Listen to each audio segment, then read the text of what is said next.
I'm Tanya here with the Complete Realtor podcast at Keller Williams Complete, and I'm super thrilled to have Sandra, an agent that's been with us for some time and has done incredible things in terms of her growth, I would say personally and professionally, and I'm super excited to talk to you about your world in real estate. So welcome and thank you so much for coming. Thanks. I'm happy to be here. Yeah, good. So there's so many questions that I kind of want to get through today, and I think one of the more important ones is when you started, what did you do before you started real estate? What got you into the world of real estate? And up until now, I guess, what are you looking to do in the next couple of years? Okay. That's a loaded question. Before real estate, I was in the hospitality industry. I worked in bars and restaurants throughout a good portion of my life. Towards the end, I was pushing paper for a contracting company. But yeah, bartending, pretty much bartending and serving. And then I kind of fell backwards into real estate. I was in St. Catharines at the time and I was looking for opportunity. I wanted something more. I wasn't sure what, but I knew that there was something more for me than just pushing paper and slinging beers. And Mark Loeffler posted an ad on Kijiji for Keller Williams. And I was like, I don't even know what the heck this is, but sure. So I went for an interview with him and he blew my mind. I went from going for a job to make ends meet to be like, whoa, no, this is a career move. And the rest is history. I have looked back since. Did you, I guess before you had that conversation, did you ever think about real estate? Was that a door? Never. Interesting. Never. Interesting. Like, I knew nothing. And leaving my paper pushing office manager job, I had benefits. I got paid a little bit more. So I left a real cushy gig to go work in real estate. I knew nothing. So it was a gutsy move. Obviously, best move I ever made. Yeah. So, yeah. Oh, that's awesome. Okay. So you got in. So you started with team. Tell us about your experience as a new agent on a team. So I started as Mark Loeffler's assistant, and then I grew into his operations manager. And it was incredible. Like, it was drinking from a fire hose. And he was such a great mentor for me, and he was so important in my growth, personally, professionally, huge. And Keller Williams, he really sold me on Keller Williams and their systems and models and it thinking bigger. When I first started with him and he was asking me about my goals, I was like, I don't know, I want a desk and I want my own business cards. Right. So, he challenged me to think bigger. And, within my first year on his team, I bought a house. I left bartending behind. So just the company and him really forced me to level up as a person and as an adult. That just crossed my mind. So I was going to say, life leveled up for you pretty hard. Big time. However, in order to do that, I imagine you were all in. As you are today, you're all in. And so I see you showing up all the time. You're here, you're asking questions, you're contributing, involved at a high level. So I'm going to assume then that first year, even not working as a salesperson, you were all in on yourself and your business. Absolutely. It was something. For so long, I had a void and I kind of felt like life was passing me by and people were doing bigger things. I really wanted something and I wasn't quite sure what it was, but I knew I wanted a career. And this was the opportunity that was given to me. So I went after it with everything and gave it everything. And as a result, Mark saw something in me that I didn't even see in myself. And it was just growth. And that's all it's been since then. Amazing. And then, so how long were you on his team for? A few years. Okay. And then from there you transitioned, you were on another team. Tell me a little bit about that experience. Yeah. So there was a marriage and a couple babies, a couple mat leaves. And then I decided after having my son, becoming a mom, that it wasn't going to work for me working for a boss. I didn't want to have to call in sick if my kids were sick or if there's something going on. And I really needed to use my license because while I was on Mark's team, I got licensed. Not really with the intention of becoming a realtor. I liked the 9 to 5 gig, but that was going to be what was best for my family and I. And I was fortunate enough to join a high producing team that was built on systems and models from Keller Williams. And it really it pushed me into production quick, and it got me a lot of experience. And I learned the habits of a top producing realtor, what the job, what it looked like, what I needed to do.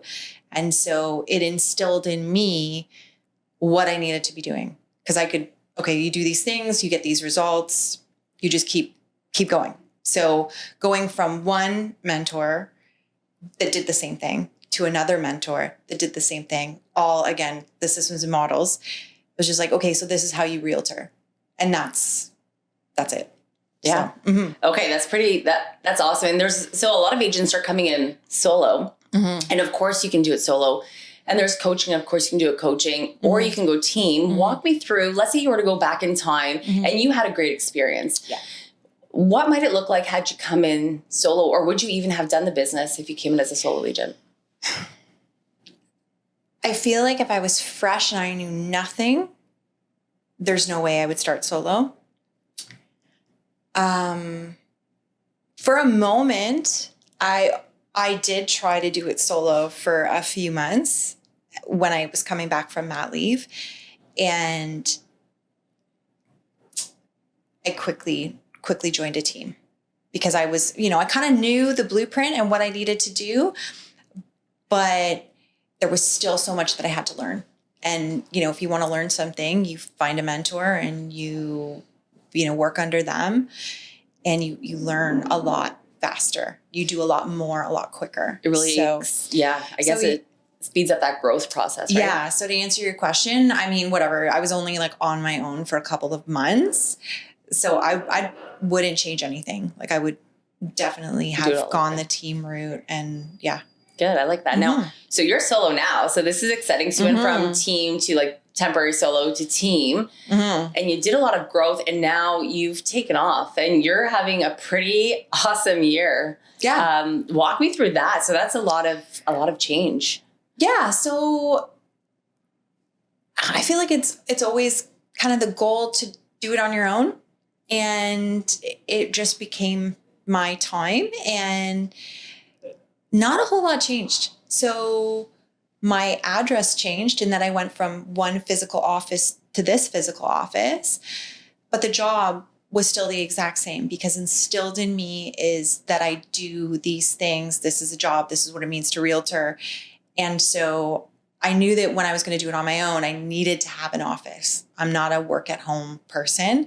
So getting up and coming in and being surrounded by all the people in the office, having high level conversations about the market, about what's going on, having people that I can turn to, that filled the void that I thought I would have being a solo agent. And so not much changed in terms of my day-to-day. It's all the same. But yeah, in terms of the growth, this has been a really great year. I've surprised myself, I'll be honest with you. And it's honestly just real estate has never been easy for me. I feel like when I was a buyer agent, it was really hard to get buyer deals done. And then when I started listing, the market turned and it's hard to get things sold. And right. So it's always been a grind. It's always been a slog. And I'm okay with that. So that's just the mindset. It's it's simple. It's not easy. You do the things and you grind it out and you make the things happen. So that's been the attitude that I've had on my own, the same attitude that I had before. That's good. So I'm going to lean into something a little more. So this goes out to all the newer agents or the agents not showing up in offices, regardless of which brokerage or team you're with. Had you done things from home, and, a lot of our agents on whatever board you belong to don't always believe that coming into an office makes a difference. So I want to hear exactly why you think it's so important to show up every day, and what is the actual difference in physically showing up to an office setting versus working from home? And this doesn't apply to everyone, of course, but I see the same pattern. The agents that show up are just doing more business, and you're a perfect example of exactly that. So tell me a little more about that. Yeah, so I think that there are some people out there that can do it, and they're self-starters and they do a great job at home. And if that works for you, that's awesome. For me, there's something about being around people, being a pack animal. I loved the team for that aspect. I always had people around me. So coming to an office with there being people around, being able to ask questions, bounce ideas off each other, collaborate, because this is such a collaborative environment.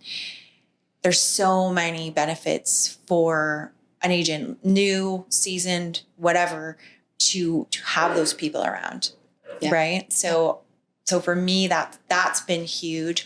Also, there's something about, you can't wear your pajamas to the office. You get up, you get dressed, you get out. Like that's a big thing for me. If I look back on my time as a full-time realtor, one of the years that was not so great for me, I was pregnant and super sick, but it was also during lockdown and I wasn't going into an office. So there's something about getting up, getting dressed, getting out, being in an office, being in a professional environment that works for me. Yeah. Mm-hmm. And I would agree. And I see that all the time. Mm-hmm. We're very open door. So I do see agents when I swing by towards your direction of where your office is. There's agents that do pop in. You guys have some pretty great conversations. So I know, you bring value to a lot of people and I'm sure they return and bring value to you. Mm-hmm. Something that always interests me is it always looks like when agents are growing and they're doing well, that things are going so good and they're going in the right direction all the time. We know this isn't true. And I think something that helps us be honest with ourselves and I guess the people that are trying to grow, because you're an inspiration to newer agents coming up, walking me through some hard times that you had and, how you overcame them. And I know we ask these questions a lot. And being honest, what really does set people back, spiritually or emotionally, or even getting in your own way. Walk me through some of those moments. Mindset's huge. When I first decided that I was going to go on my own, I remember seriously doubting myself. And Sue was like, "No, you've got this. You're gonna do this. I have no doubt that you're gonna do this." And I was like, "Well, at least one of us, feels that way." And there was a lot of self-doubt, a lot of, questioning my abilities and having to have almost like inner fights with myself and just being like, "Shut up, you know what you're doing, get out there and do it." That's still going on. Doesn't matter. I personally don't know if I'm going to get to a point where I'm just gonna be like, "Yeah, I got this." I'm always having to just be on top of my mind, like being very aware of the things that I'm telling myself, things that are going on in my head, and being able to be like, check yourself. You've got this. Yeah. Because I think it's very easy to spiral into the negative. And it takes some effort to keep yourself in the positive and reminding yourself of the wins and being like, I've been here before, I can be here again. Another time would be like, I always say like I'm starting from ground zero. I'm not, but when I feel like I clear my pipeline out, I go on a tear and then I'm like, oh, okay, now what? Who's next? Mm-hmm. That can be a challenging place to be in.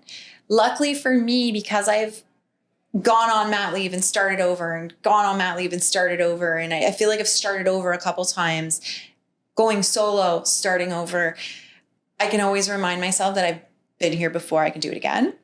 So I think that's big. Being able to like look back, if you have some experience and be like, okay, yeah, we know what we're doing. We're good. But I mean, yeah, of course, like everybody, I'm guilty of it too. You post things online that are good. Meanwhile, maybe you're dying inside a little bit. It happens. Mm-hmm.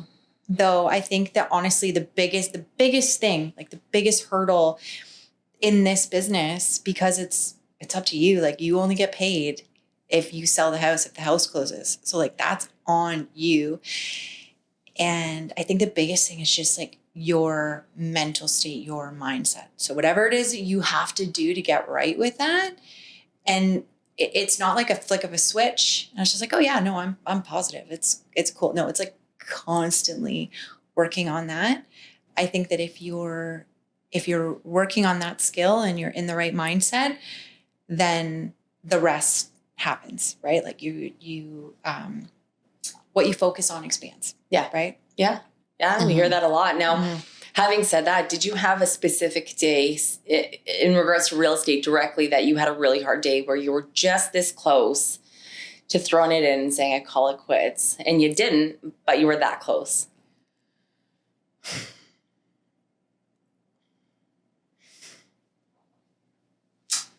There's probably been a couple of days, like maybe back when, like, I don't know, maybe.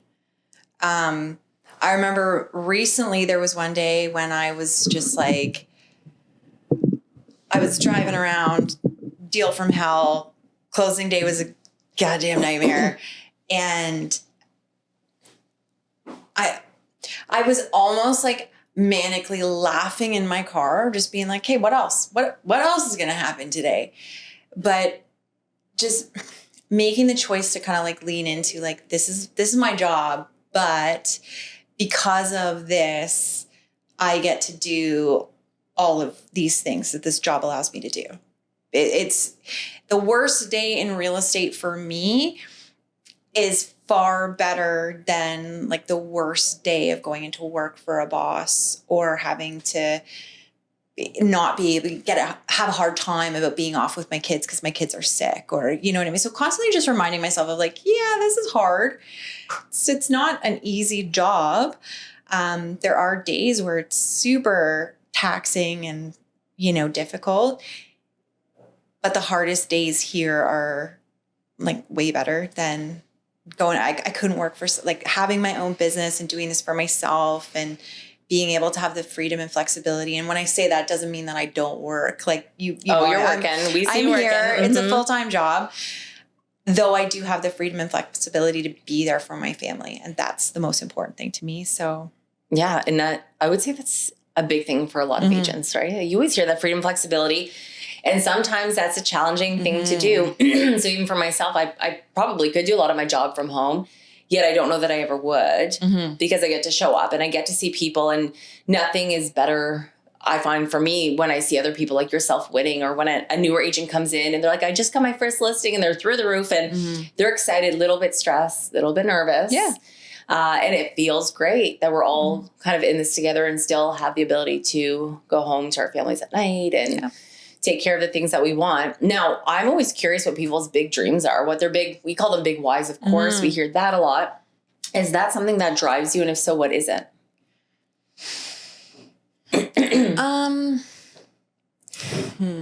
That's a really good question.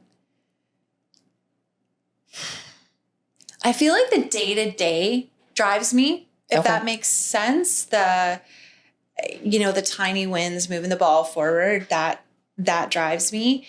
And I guess if I were to take a step, I feel like I'm so caught up in the day-to-day that I'm not necessarily thinking of the big things, but I do know that I'm getting closer and closer to those things.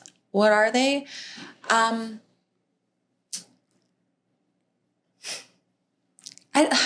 don't really know. That's the big why is something that I've struggled with. I feel like it's something that's always kind of changing, but I think mine is all about creating experiences. So creating experiences for myself, my family, my clients, my colleagues, just creating experiences and having those experiences be like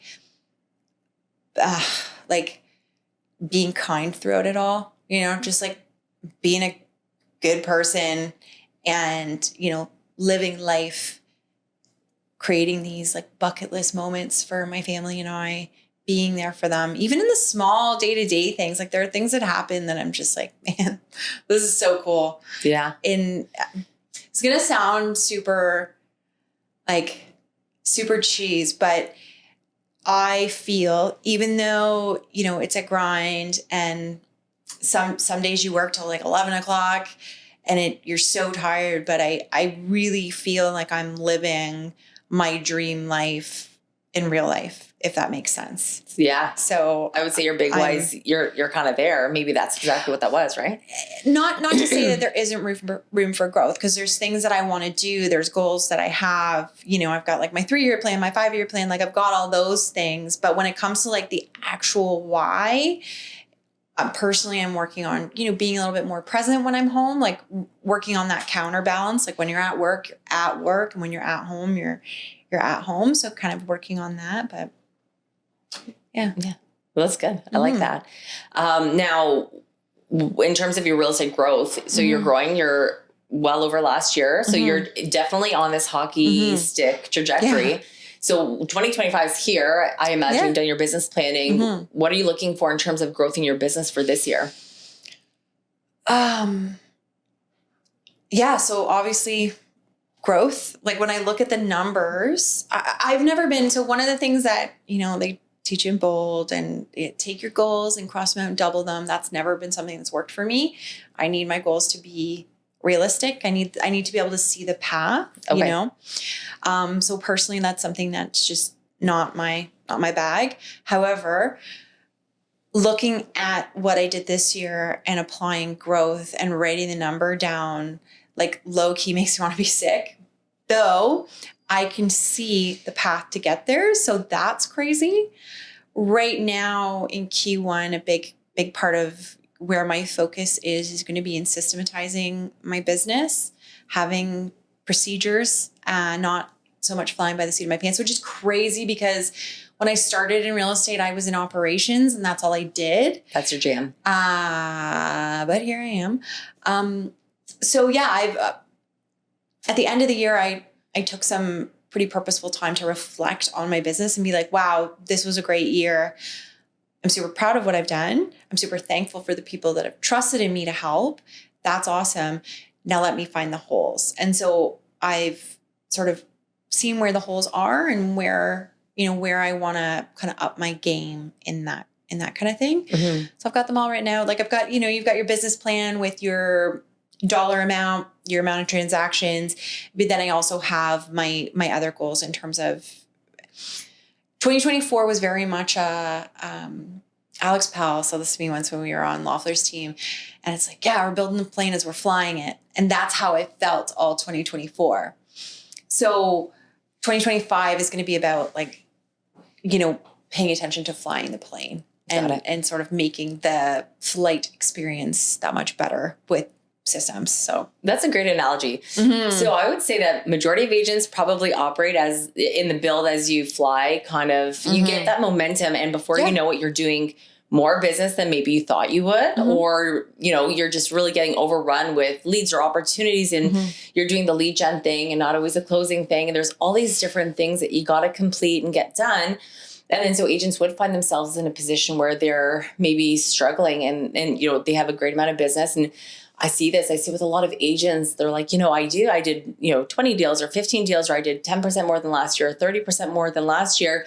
And I want to do more. And then I say, okay, great. How many people do you have in your pipeline, or how many clients do you have in your database? And they just don't even have one. So a lot of them are operating on paper, memory, right? So you're kind of rolling your eyes because, this goes on, right? A lot of agents come across this. And the one thing that always occurs to me, so I love my CRM. I live in that. I live in my database. And when I see that happen, all I can think about is how much business are you losing because you're not investing in probably the one most important thing, which is your database. Yeah. So walk me through how important your database is to you and how well you take care of it.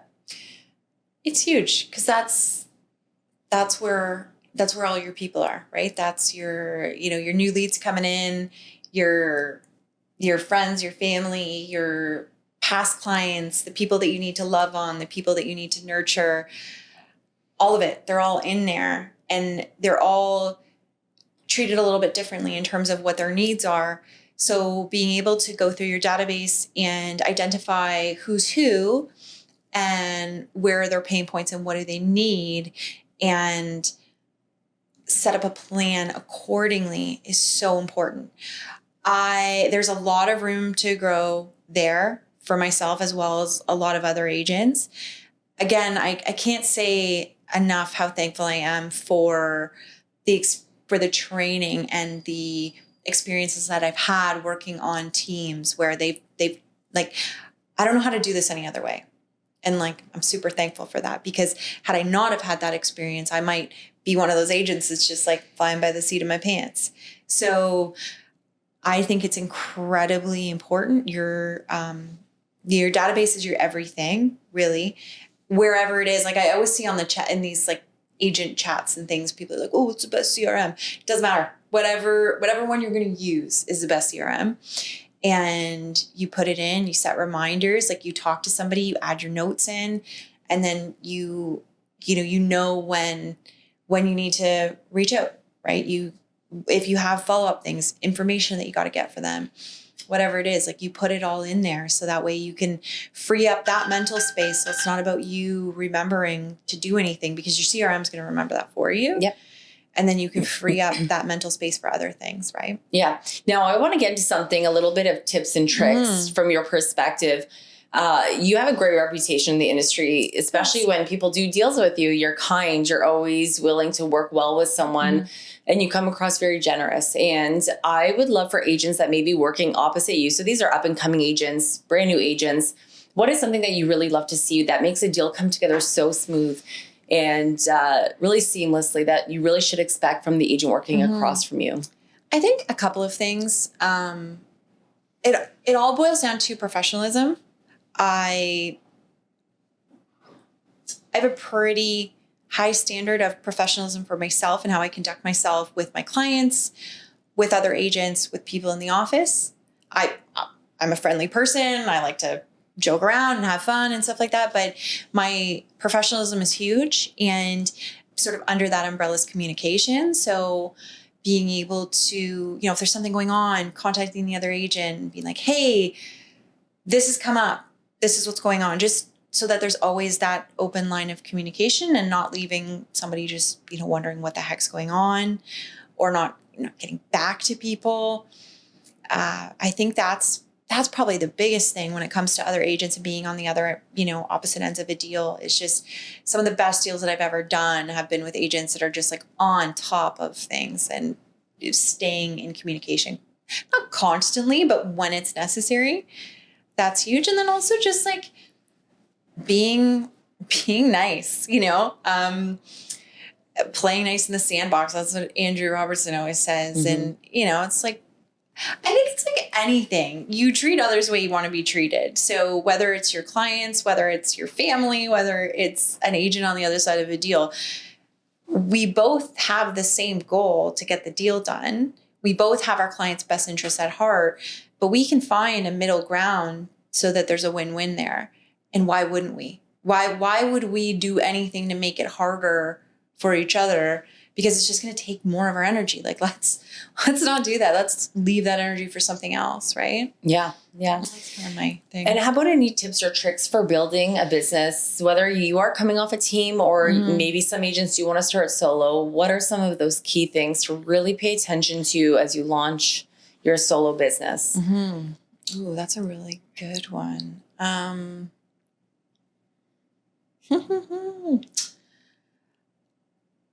If you're afraid to talk to people, you need to squash that ASAP. So go through your phone. Like if you're a new agent, be excited about what you're doing and let people know what you're doing. Ask them if you can help. Always be coming from a place of how can I help? That servant's heart, that coming from contribution. Hey, how can I help? It's not about like, let me sell you. It's not about the dollars. It's not about the transaction. It's about how can I help? And I think that if you are always coming up from a place of how can I help, it doesn't necessarily mean that you're going to get a deal tomorrow, but it comes back around to you in one way or another. So just being out there, letting people know what you do, helping people, providing information, that's going to be huge. That would be one thing. And another thing, open houses, man, like it's old school, but open houses are great. They've been my bread and butter since I started. I love being an open house. And then I think one of the big things is like, okay, the open house, cool, but there's follow-up that needs to be done after the open house. So making sure that you have a plan for the people that have come through your open house and how you're getting in touch with them and how you're providing value. So always be providing value. It's not about you and you selling you, and take the you out of it and them. What can I do for them that's going to be of value for them? Like I value their time. What are their problems? It's about them. I think that's huge. But those would be if I was starting as a new agent, and that would be my advice. Just tell the people that you know, if like I was taught, I started cold calling, door knocking. Like that was my cold calling, door knocking, open houses. It's old school. I know that some people swear by it and some people are like, ugh, no. Find what works for you. If you hate cold calling, don't cold call. If you hate door knocking, don't door knock. But you have to do something. And you have to do something that's going to bring you results. Because that's the other thing too. I guess this would be my third piece of advice. Track what you're doing. If you're spending 5 hours a day cold calling or 3 hours a day cold calling, you're getting nowhere with it, track your results. Track your results for a month. Track your results for 2 months. And if it's not for you, it's not for you. But always be tracking, your contacts. How many people did you talk to? Of those people, how many are you adding to your database? How many of those people, how many appointments are you making? I think that and again, this comes from Bold. It comes from like all my mentors have been based on these systems and models. So it's all I know. But if you track your numbers and you can get it down to a math equation, like I need to talk to this amount of people. And if I talk to this amount of people, I'll get an appointment. That's exactly right. It's easy. It's simple. It's not easy. It's not easy. Right. But you're right. It is simple. And yeah, I do. So all the agents that we have that are, in top producing positions, they're tracking. It makes a big difference. And we see that their business does shift. And for everyone out there that has been told to cold call or door knock, and it's not your thing, I give you full permission to not do it. And I would say that agents that do pick up a phone to cold call and they hate it, and we're talking like, I just don't like it. Chances are, and I could be wrong here, but chances are you're not going to do the greatest job when you do something you don't love. However, if you turn around, for example, and you love events and that's where you end up finding business, go do that thing. And I think in time, things will change. What's your main source of leads? Where would you get that from? So last year it was open houses, networking, and sphere of influence. Okay, no door knocking, no cold calling? No, I didn't. That's a lie. I did do some door knocking. I didn't cold call at all in 2024. This is the first year that I didn't cold call because I didn't have time. I had enough business doing what I was doing. I still do door knock my farm, not nearly as much as I probably should. But I have been leaning into more community type networking, which has been coming back around for me, which is great. And then sphere, like I feel like I've gotten to a point where people will reach out to me if they have needs, or they will send my name to somebody and I'll get a sphere referral. So I'm kind of at that point now, which is amazing. I will be honest with you though, at the beginning of my career as an agent, I opted to cold call and door knock because I would rather, and this is still true, I would rather spend all day cold calling, talking to strangers than I would calling my friends and family. Like I hate that. What about it is, I don't know, makes my skin crawl. Still. Yeah? Yeah. Interesting. I will still do it. I still do my check-ins, but not for you. Don't like it. Yeah. So walk me through. Your business has gone up. Is that now a result of you doing less of the cold calling and pouring more into the community events? Or have you noticed where more of your business has come from if you are tracking? So I think that I've established myself as an authority with a community group. Okay. And that has been helpful. And I also think that I've established myself as an authority amongst my sphere, despite how I feel about calling. Because if I'm going to call my sphere, I end up like, hey, how's it going? Oh my gosh, I'm good. How are the kids? Like, sure. It's not real estate. I'm calling to be like, and isn't that okay though? Isn't it? I kind of want to say it is. It is. And I guess I've kind of been programmed to be like, are you thinking of buying, selling, investing in real estate? Before I let you go, who do you know? Mm-hmm. And I don't like that. So in 2024, I'll tell you what has changed. My job is the same. What has changed is I have leaned into being myself more, and I've leaned into being more authentic. So when I do make those sphere calls, when I do make my past client calls, it's not about like, hey, how you doing? Are you thinking about moving? What's going on? What's on your mind? Like, it's like, hey, how are you? How are the kids? What's going on? Yeah. How's the place? You guys do anything over Christmas? Like, it's a relationship lot more building, laid back, but it's not because I'm after anything. It's just because I've worked with them. I've genuinely enjoyed my time, and they've been clients turned friends, and that's okay. And and there are some people that are going to disagree with me, and that's totally cool. Like, you do you. But Sandra, I almost want to say, like, I agree with you. So I'm on the same page as you with this exact thing.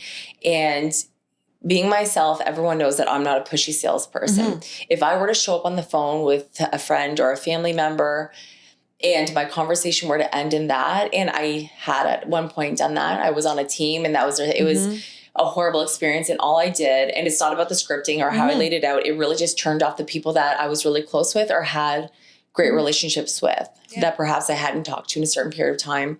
So I stopped doing that. And now when I make these calls, usually these calls are really just genuinely to follow up and see how people are doing with their time. And that preserves a lot of the relationship that we have. And I'm certain at some point, if they're looking for my support or help on something, they'll call me because we have that relationship, as opposed to me trying to hunt for that relationship or for that business.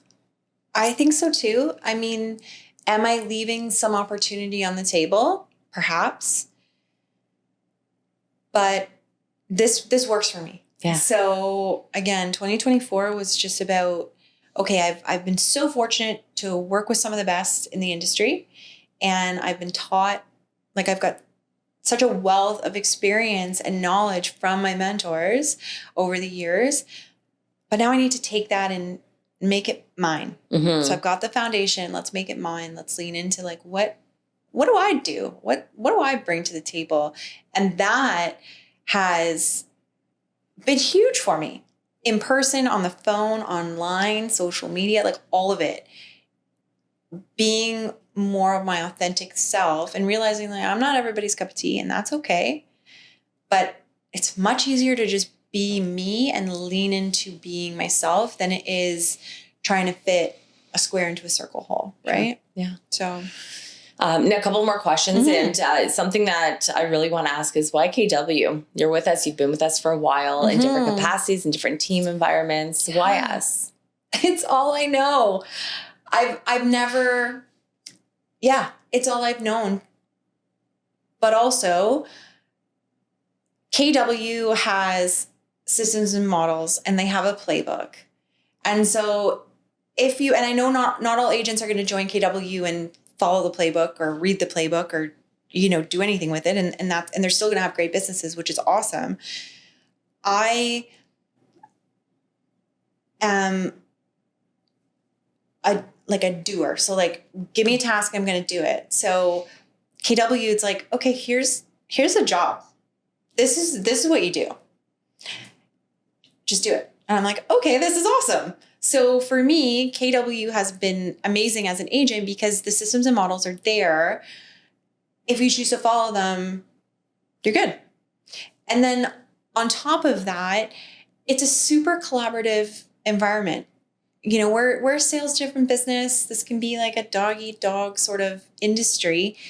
But in these walls, it's not. And I love being able to go to a fellow agent and be like, hey, this is what's going on. What would you do? It's so collaborative, which is amazing. And we all want each other to do well.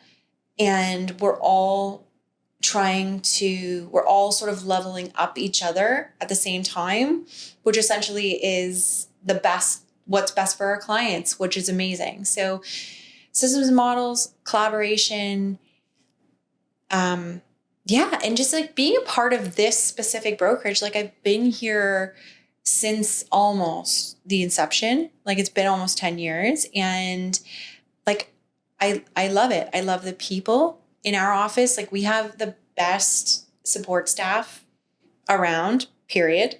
End of story. They're incredible, like all of them.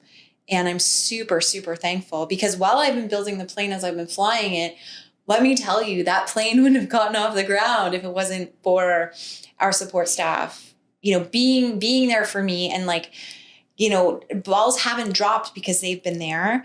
And they've also been, cheering me on like that. It's just a super supportive, positive environment. And especially for somebody that can quickly spiral into the negative, like it's something that I've got to continually flex that muscle.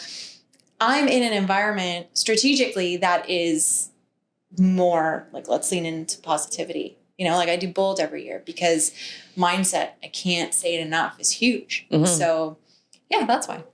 Okay, cool. Now, I want to know what 10 years down the line looks like. Are you someone that's thinking about maybe starting a team at some point if your business grows to a point where you'd love to work with others collaboratively? Walk me through that.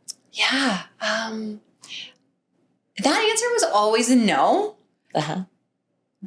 Though I do think, yes, I think that I've changed my mind on that. And I've gotten to a point where I can see, again, the playbook, the systems and models, Sure. like I can see the trajectory. And it's like, okay, I'm this year, fill in those holes. And once those holes are filled, that's going to free me up to do other things and take on more. And then next year and then next year. So I do think it's something that I will eventually do. I think it's not an if, it's a when at this point, which is crazy. I would love to almost like give back to the universe in the same way that my mentors gave to me. Yeah. I'd love to be able to be that for somebody else and watch somebody else do what I've done. Like, it'd be amazing to sit across the table from somebody and have them be like, yeah, I'm living my dream life through the day to day because I found this company, because I surrounded myself with the right people. I worked my ass off, though these people helped me get here. Like, I think it would be incredible to be able to be that person for somebody else. And I think you're exactly that right person for that. And so I know there's people that are going to want to get perhaps in touch with you to find a little bit more about you, your business. Maybe you want to get into real estate. You want to talk to Sandra directly on how to do that, or maybe she can be some sort of a mentor for you. So tell us how to get in touch with you if someone's looking to connect. Yeah, I'm always happy to chat, always happy to answer questions. So you can give me a call. Should I say my number? Go for it. Is that what I'm doing? Yeah. 905-741-9927. You can find me on social media, Sandra Sells the 905. Or email me, sandramontgomery@kw.com. Yeah, definitely follow Sandra. You have some great stuff that you put out. And any questions, put them in the chat, comment down below, and we look forward to seeing your growth in 2025. Thanks for coming on. Thanks for having me. Bye. See ya.